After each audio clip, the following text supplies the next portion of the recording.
आज हम बात करेंगे 1929 की महामंदी। 1929 की महामंदी जो हमारा टॉपिक है, ये बहुत सारे सब्जेक्ट से कोरिलेट करता है, जैसे वर्ल्ड हिस्ट्री में, इसके अलावा इंडियन इकोनॉमी में भी है, और वैसे भी ये कॉमन एक इंटरेस्टिंग टॉपिक है। तो 1929 की महामंदी को हम लोग इंट्रोड्यूस करेंगे, इसके बारे में डिटेल्स हम जानेंगे। थोड़ा सा 2 लाइन में आपको हम बताएंगे मंदी किसे कहते हैं, मंदी क्या होती है। उसके बाद हम देखेंगे कि ये जो 1929 की महामंदी थी, इसे महामंदी क्यों कहा जाता है, द ग्रेट डिप्रेशन, क्यों इसे ग्रेट या महामंदी माना जाता है। क्या मंदी हमेशा आने वाली चीज है या कभी कभी आती है, क्या मंदी क्राइसिस है, इन सब के बारे में बात करेंगे। फिर हम देखेंगे 1929 की ये जो मंदी है, ये कहाँ से शुरू हुई। तो इसका जो शुरुआत हुई वो अमेरिका से हुई, और अमेरिका से इस मंदी का जब आरंभ हुआ तो कैसे धीरे धीरे यूरोप, एशिया और बाकी देशों तक इसका प्रभाव पहुंचा, इसके प्रभाव क्या थे, और मंदी के इन प्रभावों ने दुनिया को किस तरह से प्रभावित किया, फिर ये मंदी दूर कैसे हुई, इनके बारे में हम डिटेल्स में बात करेंगे। बहुत ही इंपॉर्टेंट टॉपिक है ये हमारा। तो सबसे पहले बात करें हम मंदी को, इंट्रोड्यूस कराएं आपको 1929 की मंदी।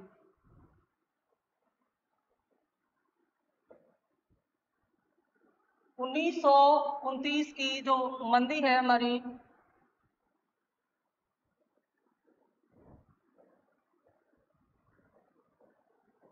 उन्नीस सौ उनतीस की महामंदी, इसके साथ महा शब्द लगा हुआ है, महामंदी। सबसे पहले, हालांकि मंदी के बारे में थोड़ा बहुत सभी जानते हैं, लेकिन थोड़ा सा यहाँ बता दें, मंदी का जो मुख्य लक्षण होता है, यानी कि हमें कैसे पता चलेगा कि मंदी आ गई है, तो मंदी का जो मुख्य लक्षण होता है वो होता है, इसमें ग्राहक की क्रय क्षमता समाप्त हो जाती है। ग्राहक की क्रय क्षमता समाप्त हो जाती है। क्रय क्षमता मतलब परचेजिंग पावर। परचेजिंग पावर का मतलब क्या होता है कि जो कंज्यूमर है वो पर्याप्त मात्रा में वस्तुओं और सेवाओं को खरीदने की क्षमता नहीं रख पाता, यानी कि उसके पास जो मुद्रा होती है वो समाप्त हो जाती है, मुद्रा की कमी हो जाती है। तो यहाँ पर जो सवाल उठता है कि मुद्रा कहाँ चली जाती है, तो मुद्रा कहीं चली नहीं जाती, वास्तव में मुद्रा का एक फ्लो होता है वो कम हो जाता है। तो मुद्रा की कमी हो जाती है, और मुद्रा की ये जो कमी है उसकी वजह से ग्राहक की क्रय क्षमता कम हो जाती है, और उसका जो व्यापक परिणाम होता है वो मंदी के रूप में दिखाई देता है।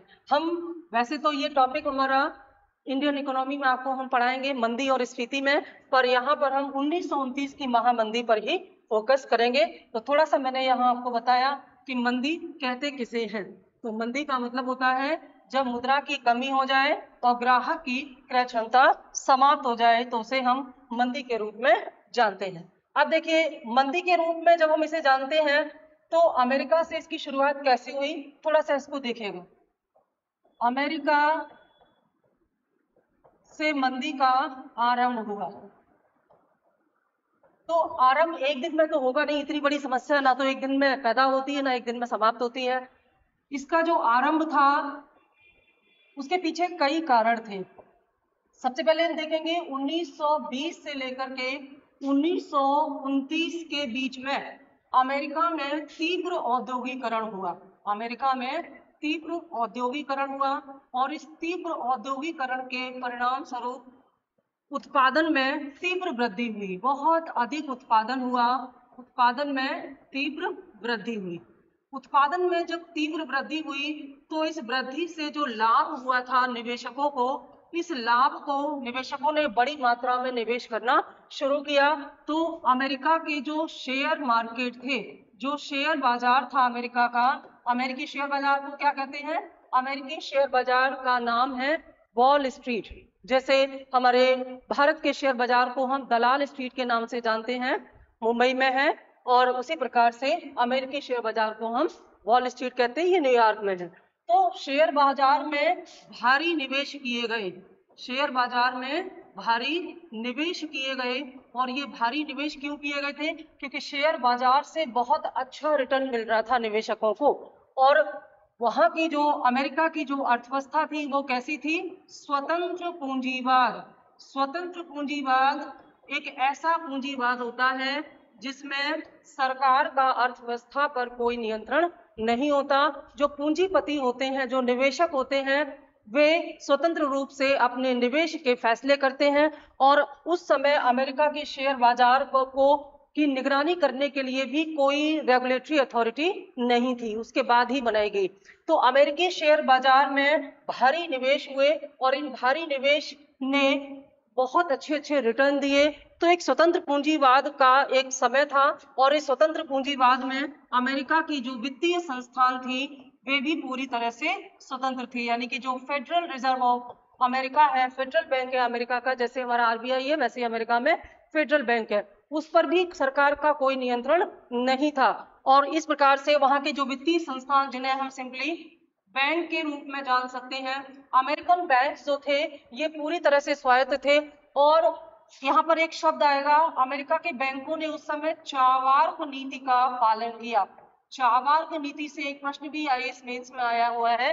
चावार्क नीति का मतलब होता है अत्यधिक भौतिकवाद, यानी कि यहाँ पर सिंपल आप समझिए कि बहुत सारा उधार देना, बहुत सारा ऋण प्रदान करना बिना किसी जरूरी कागजी कार्यवाही के। यानी कि लोगों को बड़ी ही आसानी से बैंकों से कर्ज मिलता था और बैंक उस पैसे को लेकर के निवेश कर रहे थे।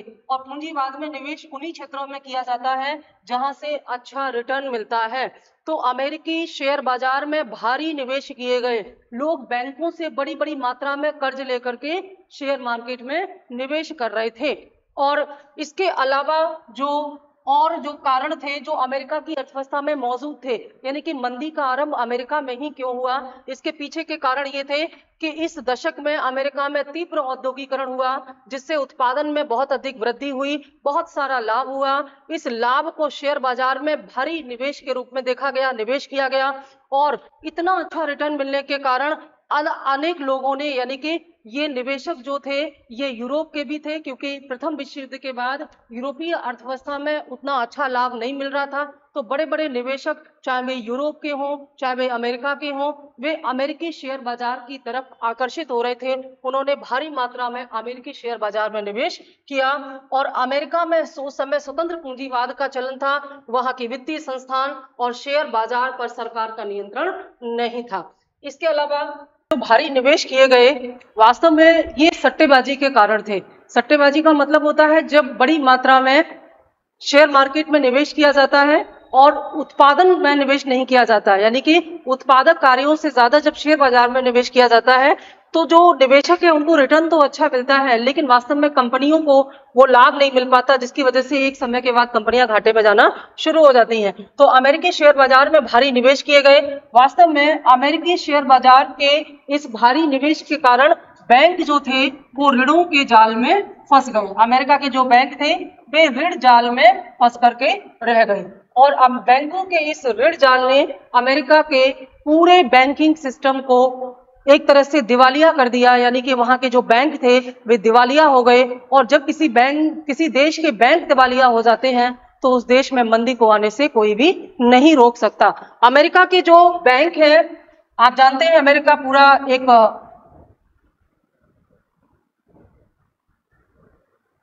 पूंजीवादी यानी कि स्वतंत्र पूंजीवादी देश था।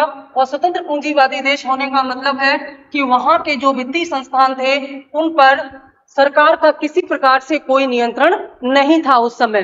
तो ऐसी स्थिति में बैंकों ने भारी मात्रा में कर्ज तो दिए, लेकिन बैंकों के वे पैसे उनको वापस मिलना शुरू नहीं हो पाए। इसलिए नहीं शुरू हो पाए क्योंकि जो निवेश किया गया था वो शेयर बाजार में निवेश किया गया था और शेयर बाजार में बुल और बियर यानी कि तेजड़िया और मंदड़िया का प्रभाव होने की वजह से पूरा शेयर मार्केट सट्टेबाजों के नियंत्रण में था। जैसे जैसे लोगों ने अपना प्रॉफिट निकालना शुरू किया, शेयर बाजार डूबता गया। अक्टूबर 1929 में शेयर बाजार में तीव्र यानी कि भारी गिरावट हुई और शेयर बाजार की इस गिरावट से जब निवेशकों का पैसा डूबने लगा, शेयर बाजार की गिरावट से जब निवेशकों का पैसा डूबने लगा तो निश्चित तौर पर बैंकों का पैसा उनको वापस नहीं मिला।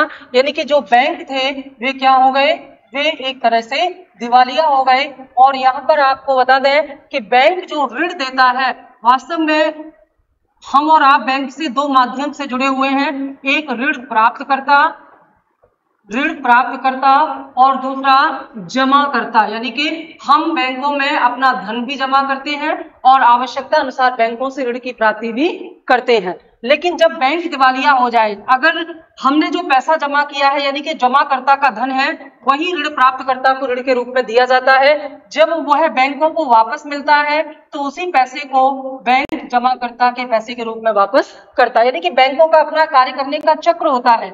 लेकिन जब ऋण प्राप्त करने वाला हानि में या घाटे में चला जाता है तो उसकी वजह से वह बैंकों का पैसा वापस नहीं कर पाता, बैंकों के एनपीए बढ़ जाते हैं यानी कि नॉन परफॉर्मिंग एसेट्स बढ़ जाते हैं।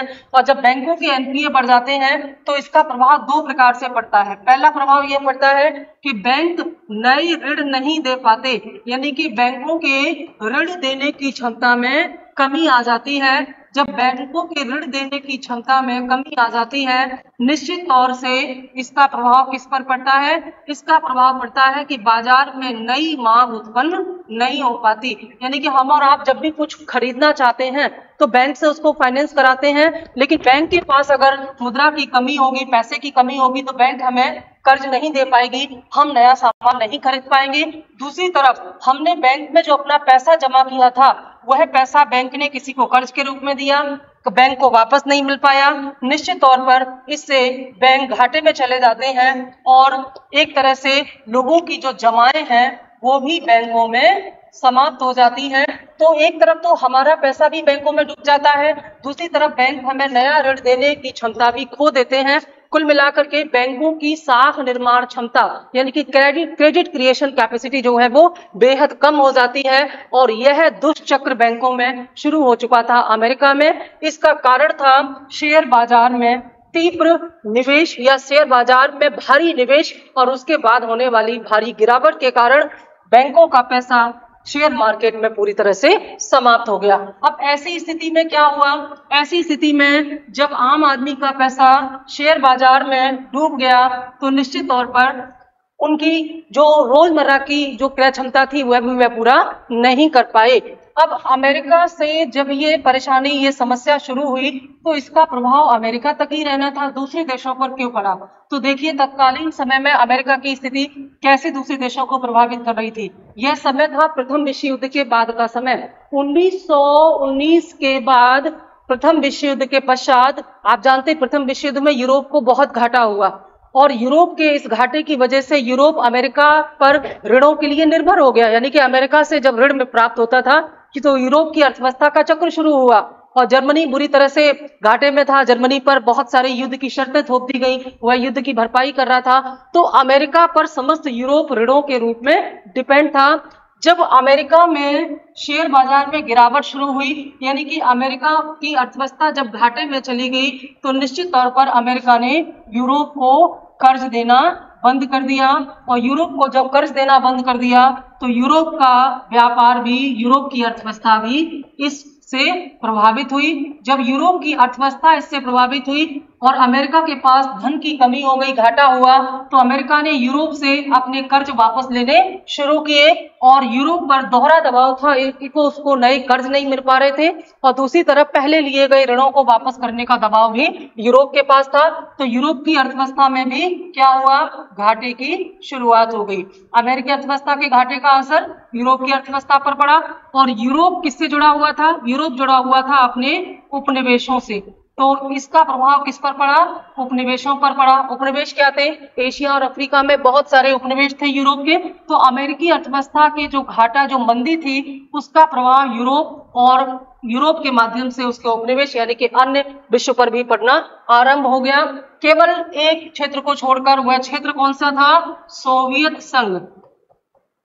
सोवियत संघ के जो देश थे, आपको आगे पढ़ाएंगे हम सोवियत संघ के बारे में, तो रूस या सोवियत संघ पर इस मंदी का प्रभाव नहीं पड़ा क्योंकि सोवियत संघ की अर्थव्यवस्था कैसी होती है? सोवियत संघ की अर्थव्यवस्था होती है साम्यवादी और साम्यवादी अर्थव्यवस्थाओं की खास बात यह होती है कि यहाँ पर देश के संसाधनों पर, नीतियों पर, संस्थानों पर सरकार का नियंत्रण होता है, यानी कि यहाँ की अर्थव्यवस्था सरकार द्वारा नियंत्रित होती है। लेकिन अमेरिका में स्वतंत्र या स्वच्छंद पूंजीवाद होने की वजह से वहां की अर्थव्यवस्था पर बाजार पर सरकार का नियंत्रण नहीं था। तो पूंजीपतियों के द्वारा, उद्योगपतियों के द्वारा, वित्तीय संस्थानों के द्वारा, शेयर बाजार के द्वारा जो मनमानी की गई, अधिक से अधिक लाभ कमाने का जो प्रयास किया गया, उसी की वजह से अमेरिकी अर्थव्यवस्था का एक चक्र बिगड़ गया, जिससे अमेरिका में मंदी का आरंभ हुआ। और इस मंदी से पूरा विश्व, सोवियत संघ को छोड़ करके पूरा विश्व प्रभावित हुआ। निश्चित तौर पर इस मंदी से अमेरिका में बड़ी मात्रा में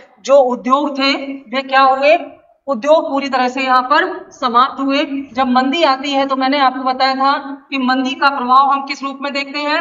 मंदी का प्रभाव इस रूप में दिखाई देता है कि मंदी के प्रभाव स्वरूप अमेरिका में व्यापार बंद होने लगे, यानी कि जो उद्योग थे वो बंद होने लगे, और उद्योग बंद होने की वजह से वहां पर उद्योग में बंदी शुरू हुई। परिणाम स्वरूप यहाँ पर छटनी प्रक्रिया शुरू हो गई, और छटनी प्रक्रिया शुरू होने की वजह से बड़ी मात्रा में बेरोजगारी हुई।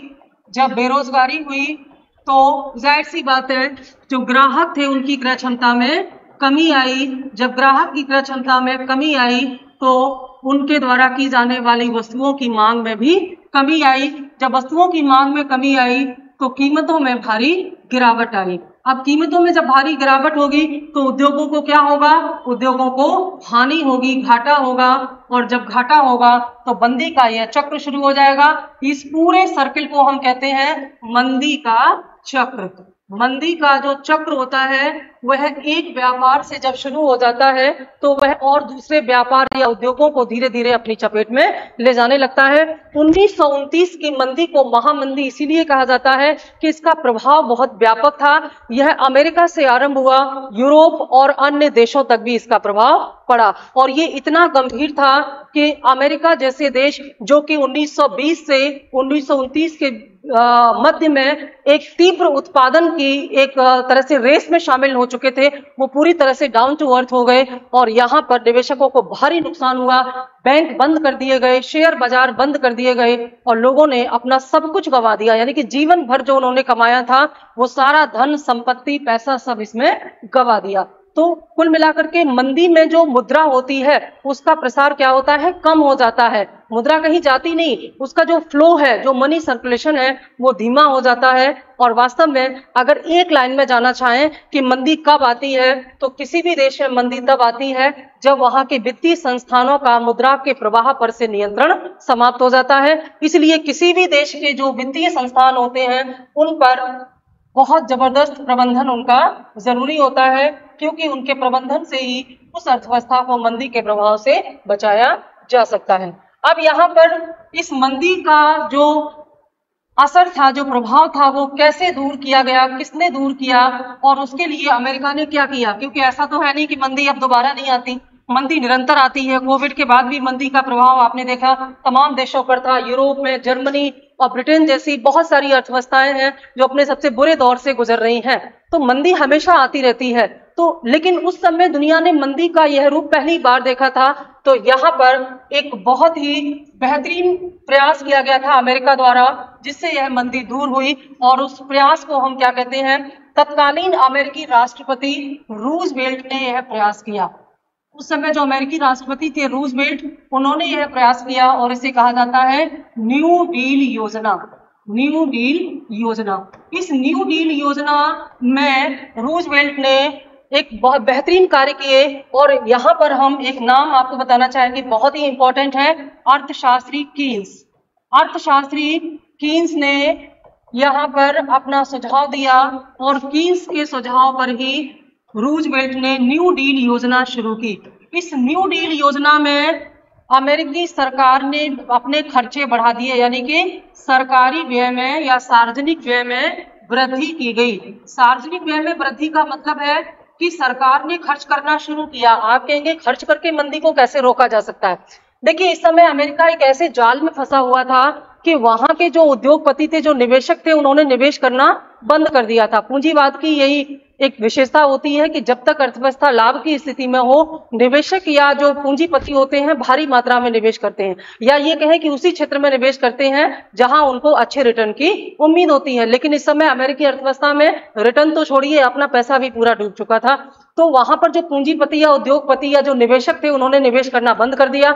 जब निवेश करना बंद कर दिया तो रोजगार के अवसर कहां से आएंगे? बेरोजगारी फैली, लोग बेरोजगार हुए, घर में बैठ गए, उनके पास अपनी दैनिक आवश्यकताओं की पूरा करने के लिए भी पैसा या मुद्रा नहीं थी। तो अर्थव्यवस्था एक तरह से निराशा में चली गई थी, इसीलिए मंदी को डिप्रेशन कहते हैं, अवसाद में चली गई थी। उसके बाद जब अर्थव्यवस्था को पुनः विश्वास में लाने का प्रयास किया गया, कीन्स से जब राष्ट्रपति ने पूछा कि भाई ये मंदी कैसे खत्म होगी, तो कीन्स ने एक लाइन में इसको कहा कि प्रभावी मांग में कमी होने की वजह से मंदी आती है और प्रभावी मांग में वृद्धि करके ही इस मंदी को दूर किया जा सकता है। तो प्रभावी मांग क्या है? जब ये पूछा गया तो प्रभावी मांग का मतलब इन्होंने बताया ऐसी मांग जिसके समाप्त होने से उससे जुड़ी हुई दूसरी मांग भी अपने आप समाप्त हो जाती है। तो इस वजह से एक वस्तु की डिमांड कम होने से उससे जुड़ी हुई तमाम वस्तुओं की डिमांड में कमी हो जाती है और वे सारे उद्योग घाटे में चले जाते हैं। ये सारे उद्योग अपने आप लाभ में आ जाएंगे अगर इस मुख्य उद्योग को मंदी की चपेट से बाहर निकाल लिया जाए। अगर यह मुख्य उद्योग मंदी से बाहर आ जाएगा तो इससे जुड़े हुए अन्य उद्योग भी मंदी की चपेट से बाहर आ जाएंगे। तो इसके लिए क्या करना चाहिए? जब ये प्रश्न किया रूजवेल्ट ने कीन्स से, तो कीन्स ने कहा कि साहब सरकार को आगे आकर के मंदी को दूर करने के लिए रोजगार के नए अवसर पैदा करने होंगे। अब भाई एक ऐसा देश जो पूंजीवादी अर्थव्यवस्था है और पूंजीवादी व्यवस्था वहां वर्षों से लागू थी। देखिए औद्योगिकरण का आधार ही पूंजीवाद होता है, यानी कि जब कोई देश तीव्र औद्योगिकरण पर राह पर आगे जाता है तो वहां पर पूंजीपतियों को व्यापार की छूट देनी होती है। वे परस्पर प्रतिस्पर्धा करके अपने अपने लाभ को आगे बढ़ाते हैं, जिससे देश में उत्पादन में वृद्धि होती है और अर्थव्यवस्था तेजी से आगे बढ़ती है। तो अमेरिकी सरकार का अमेरिकी अर्थव्यवस्था में उस समय कोई हस्तक्षेप नहीं था, लेकिन यहाँ पर कीन्स रूजवेल्ट को सुझाव दे रहे हैं कि आप आगे बढ़िए, यानी कि सरकार को आगे बढ़ करके अर्थव्यवस्था में अपना हस्तक्षेप करना होगा। तो उसके लिए सार्वजनिक व्यय में वृद्धि करनी होगी, यानी कि पब्लिक एक्सपेंडिचर में वृद्धि करके ही अमेरिका इस मंदी के दौर से बाहर निकल सकता है। जब कीन्स ने इसी बात को एक लाइन में कहा, अमेरिकी सरकार के पास इसका कोई अनुभव था नहीं कि भाई रोजगार कहां दे, रोजगार देने का कार्य तो पूंजीपतियों का है, वो अपना व्यापार करते हैं, उद्योग स्थापित करते हैं, लोगों को रोजगार मिलता है, अब सरकार कहां रोजगार दे। तो कीन्स ने एक लाइन में इसको कहा कि अगर आपको नहीं कुछ समझ में आ रहा है तो गड्ढे खुदवाइए और गड्ढे बंद करवाइए। अब ये कैसा विचारक है, ये कैसा अर्थशास्त्री है जो कह रहा है कि गड्ढे खोदो और गड्ढे बंद करवाओ, इससे मंदी दूर हो जाएगी। लेकिन इसके पीछे एक बहुत बड़ा कॉन्सेप्ट छुपा हुआ था। वो कॉन्सेप्ट क्या था? क्योंकि उसी से वास्तव में मंदी दूर हुई, और इसको जानना इसलिए जरूरी है क्योंकि कीन्स के इसी गड्ढे खोदो और बंद करो के विचार से भारत में एक बहुत बड़ी योजना चल रही है जिसका नाम है मनरेगा। तो मनरेगा का कॉन्सेप्ट ही कीन्स ने दिया था। ये प्रश्न कई बार पूछा गया है। इसके पीछे का जो विचार था कीन्स का, वो ये था कि इससे रोजगार के नए अवसर निकल के आएंगे। जब सरकार रोजगार के नए अवसर देगी, गड्ढे खुदवाओ बंद करने का और बंद करवाओ का मतलब है कि जो सरकार द्वारा किया गया व्यय है, इसे हम स्मार्ट सिटी प्रोजेक्ट से जोड़ सकते हैं, इसे हम देश के कोर सेक्टर से जोड़ सकते हैं। यानी कि सरकार कुछ भी क्षेत्रों में ऐसा व्यय करे जिससे रोजगार के नए अवसर निकल के आए। तो जब रोजगार के अवसर निकल के आएंगे, यह रोजगार कौन दे रहा है? सरकार। जब सरकार रोजगार के अवसर उपलब्ध कराएगी तो इससे जो ग्राहक है उसकी क्रय क्षमता में वृद्धि होगी। जब ग्राहक की क्रय क्षमता बढ़ेगी तो निश्चित तौर पर ग्राहक नई वस्तुओं की डिमांड भी कर पाएगा, यानी कि मांग में वृद्धि होगी। जब मांग में वृद्धि होगी तो जो कीमतें हैं जो कि लो लेवल से भी नीचे चली गई है, लागत भी नहीं निकल रहा है, इसमें थोड़ी सी वृद्धि होगी। जब कीमतें थोड़ी सी बैलेंस हो जाएंगी तो जो निवेशक हैं उनके लाभ में वृद्धि होगी। जब निवेशकों के लाभ में वृद्धि होगी तो निवेश को बढ़ावा मिलेगा, और ये जो नया निवेश कौन होगा वो कौन सा होगा?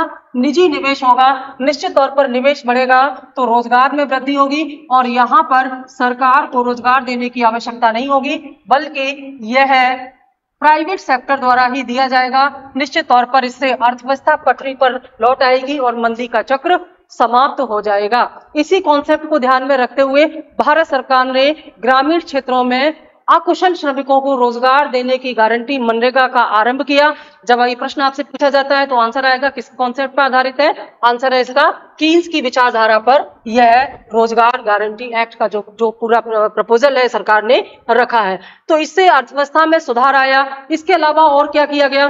जो वहां के बैंक यानी कि वित्तीय संस्थान थे, जो शेयर मार्केट थे, उनको रेगुलेट करने के लिए सरकार ने रेगुलेटरी अथॉरिटी बनाई और इन रेगुलेटरी अथॉरिटी ने अमेरिकी शेयर बाजार को और अमेरिका के जो बाजार है, जो अर्थव्यवस्था है, जो वित्तीय बाजार है, उसको मैनेज किया। निश्चित तौर पर यहाँ पर अमेरिकी सरकार का अमेरिकी अर्थव्यवस्था में, वित्तीय संस्थाओं में यानी कि आर्थिक क्रियाओं में हस्तक्षेप बढ़ता हुआ दिखाई दे रहा है। तो यहाँ पर एक नया कॉन्सेप्ट निकल के आया, मिश्रित अर्थव्यवस्था, यानी कि एक ऐसा देश जो अभी तक स्वतंत्र पूंजीवाद को अपना रहा था और स्वतंत्र पूंजीवाद को अपनाने के कारण यहाँ पर जो मंदी जैसी समस्या आई, अब उसको दूर करने के लिए स्वतंत्र पूंजीवाद के स्थान पर नियोजित पूंजीवाद अपनाया गया, प्लान्ड कैपिटलिज्म। नियोजित पूंजीवाद का जो कॉन्सेप्ट था, इसको एक और नाम से हम जानते हैं समाज पूंजीवाद, यानी कि एक ऐसा पूंजीवाद जो समाज के हितों को भी ध्यान में रखता है, न कि केवल अपने व्यक्तिगत लाभ के लिए कार्य करता है। तो स्वतंत्र पूंजीवाद किसमें बदल गया? नियोजित या समाज पूंजीवाद में बदल गया। और अगर इसको हम व्यापक अध्ययन करें तो यही क्या है? मिश्रित अर्थव्यवस्था, मिक्स्ड इकोनॉमी। मिश्रित अर्थव्यवस्था का मतलब ही होता है जहां पर निजी और सार्वजनिक क्षेत्रों का सहअस्तित्व होता है।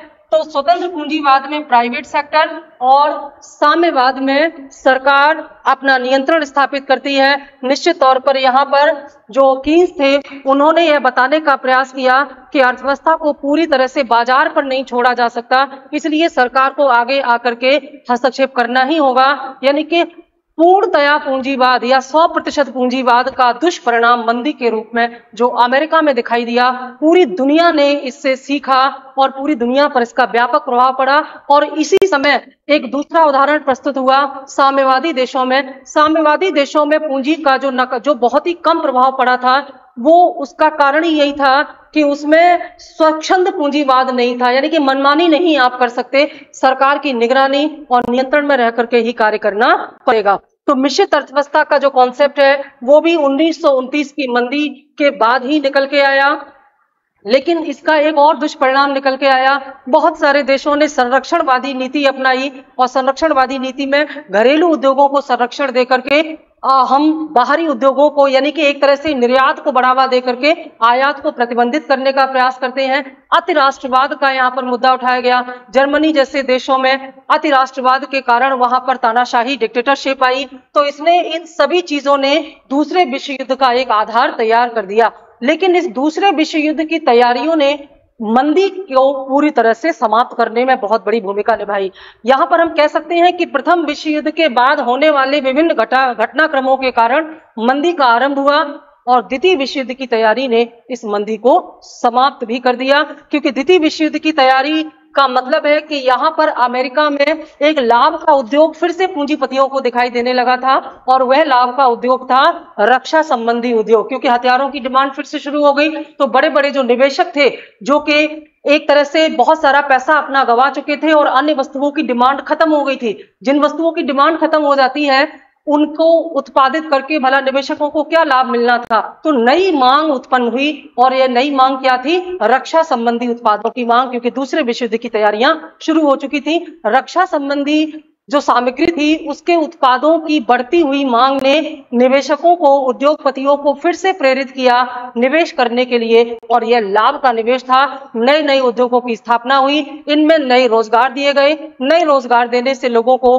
क्रय क्षमता बढ़ी और प्रभावी मांग में वृद्धि हुई। तो जो उद्योग पहले से बंद पड़े हुए थे अब वो भी लाभ की स्थिति में वापस आने लगे। तो कुल मिलाकर के अमेरिका के जो उद्योग थे वो फिर से पटरी पर आने लगे और इससे यूरोप और बाकी उपनिवेशों को भी लाभ हुआ। तो दुनिया में मंदी का जो चक्र अमेरिका से शुरू हुआ था वो अमेरिका से ही समाप्त होना शुरू हुआ। निश्चित तौर पर इस मंदी ने दुनिया को बहुत बड़े बड़े सबक दिए और आज भी हम कीन्स की विचारधारा को फॉलो करते हैं। खासतौर से विकासशील देशों को, भारत को बहुत बड़ी जो यहाँ से एक तरह से विचार मिला जिसे हमने अपनी अर्थव्यवस्था में लागू किया। पहला विचार ये मिला कि अधिकांश लोग जब बेरोजगार रहते हैं तो वो भविष्य में मंदी का कारण बन जाते हैं। खासतौर से भारत के ग्रामीण क्षेत्रों में जो छुपे हुए बेरोजगार हैं, जिसे हम प्रच्छन्न बेरोजगार या डिस्गस्ड अनएम्प्लॉयमेंट भी कहते हैं या डिस्गस्ड अनएम्प्लॉय भी कहते हैं, इनको रोजगार देना बहुत जरूरी है। और ये वो लोग हैं जो कि देखिए यहाँ पर एक चीज और आपको बता दें कि मंदी को दूर करने के लिए, यानी कि जब मंदी होती है तो अर्थव्यवस्था में एक अजीब सा ही माहौल दिखाई देता है। ये माहौल क्या है, इसको समझिएगा कि जब मंदी होती है तो मंदी की वजह से, मंदी इसीलिए आती है कि उत्पादन यानी कि पूर्ति में बहुत ज्यादा वृद्धि हो रही है लेकिन मांग में कमी हो रही है। अब अगर इस मंदी को दूर करना है तो कुछ ऐसा अब इसकी वजह से क्या हो रहा है, कीमतों में भारी गिरावट हो रही है, लेकिन ये कीमतें जब बहुत तेजी से गिरती जाएंगी तो मंदी आ जाएगी। अब इस मंदी को दूर करने के लिए कीमतों को वापस बैलेंस स्थिति में लाना होगा। कीमतों को बैलेंस स्थिति में लाने के लिए मांग को बढ़ाना होगा।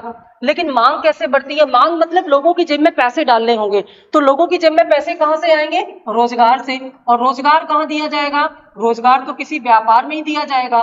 तो जो व्यापार में रोजगार दिया जाएगा वहां उत्पादन होगा। जो उत्पादन होगा उससे क्या होगा, बाजार में वस्तुओं की पूर्ति बढ़ेगी। लेकिन पूर्ति तो पहले से ही बढ़ी हुई है, अगर और ज्यादा पूर्ति बढ़ेगी तो मंदी और ज्यादा गहरी हो जाएगी। तो क्या करना होगा, यानी कि यहाँ पर कीन्स यह कहते हैं कि इस मंदी को दूर करने के लिए कुछ समय तक अनुत्पादक क्षेत्रों में लोगों को रोजगार देकर के मांग को बढ़ाना होगा। यानी कि ऐसे कार्यों में रोजगार देने होंगे जिनसे उत्पादन में वृद्धि नहीं होती बल्कि मांग बढ़ती है। और इसी कॉन्सेप्ट को ध्यान में रख करके भारत सरकार ने ग्रामीण क्षेत्र में अकुशल कार्मिकों को इस प्रकार के रोजगार देने के लिए मनरेगा योजना शुरू की। तो मनरेगा एक ऐसी योजना है जिसमें अकुशल श्रमिकों को रोजगार मिलता है, तो उससे उत्पादन भले ही ना बढ़े लेकिन मांग में निरंतर वृद्धि होती है। यद्यपि इसकी भी हम एक वीडियो में आलोचनात्मक समीक्षा करेंगे कि मनरेगा क्या भारतीय अर्थव्यवस्था के लिए अनुकूल है, क्या मनरेगा एक अच्छी लेकिन अधूरी योजना है, इसे हम कैसे पूरा कर सकते हैं। क्योंकि मनरेगा अमेरिका जैसे विकसित और पूंजीवादी देशों की अर्थव्यवस्था को ध्यान में रख करके तत्कालीन समय में आने वाली मंदी जैसी समस्या के समाधान के लिए इसका उपाय दिया गया था। लेकिन भारत में मंदी और स्फीति को एक साथ हम देखते हैं, जिसे हम स्टैगफ्लेशन कहते हैं। क्या भारत जैसी अर्थव्यवस्था में हूबहू मनरेगा जैसा कॉन्सेप्ट लागू करना सही होगा या इसमें कुछ संशोधन करना जरूरी है? क्योंकि मनरेगा केवल मांग पक्ष को प्रभावित करती है, यानी कि मनरेगा से मांग बढ़ती है, पूर्ति पर प्रभाव नहीं पड़ता। या हम ये कहें कि मनरेगा कीन्स द्वारा अमेरिका जैसे देश को दिया गया वो सुझाव था जिससे उत्पादन को स्थिर रखते हुए मांग को बढ़ाने का प्रयास किया गया। क्योंकि मांग में कमी होने की वजह से ही मंदी आती है और मांग में वृद्धि के द्वारा ही मंदी को दूर किया जा सकता है। तो इन सब प्रयासों से अमेरिका ने मंदी को नियंत्रित किया। और रूजवेल्ट की जो न्यू डील योजना थी उसके द्वारा, यानी कि बैंकों से जो कर्ज लिए थे जनता ने वो माफ कर दिए गए। इसके अलावा यानी कि बैंकों की कार्य क्षमता को बढ़ाने के लिए सरकार ने उसे और पैसे दिए और जो व्यक्तियों द्वारा जो कर्ज लिया गया था बैंकों से उसको क्षमा कर दिया गया, माफ कर दिया गया, ताकि ग्राहक की क्रय क्षमता बढ़े और बैंकों की क्रेडिट क्रिएशन कैपेसिटी को बढ़ाया जा सके, जिससे कि अर्थव्यवस्था में जो मनी फ्लो धीमा हो गया है उसको फिर से बढ़ाया जा सके। और इससे सरकार के घाटे में वृद्धि हुई क्योंकि सरकार ने अपना व्यय बढ़ाया। और सरकार के जब घाटे में वृद्धि हुई, निश्चित तौर पर यह कल्याणकारी अर्थव्यवस्था का लक्षण है। तो पहली बार घाटे की अर्थव्यवस्था यानी कि डिफिसिट मैनेजमेंट या हीनार्थ प्रबंधन का कॉन्सेप्ट भी इसी 1929 की मंदी से ही निकल के आया। भारतीय अर्थव्यवस्था में हम ये सारी चीजें देखते हैं, घाटे का बजट, हीनार्थ प्रबंधन। तो इस मंदी से बहुत कुछ सीखा दुनिया ने और फिर उसके सुझाव स्वरूप जो भी कीन्स ने कहा था उसे हमने अपनी अर्थव्यवस्था में लागू किया। Thank you.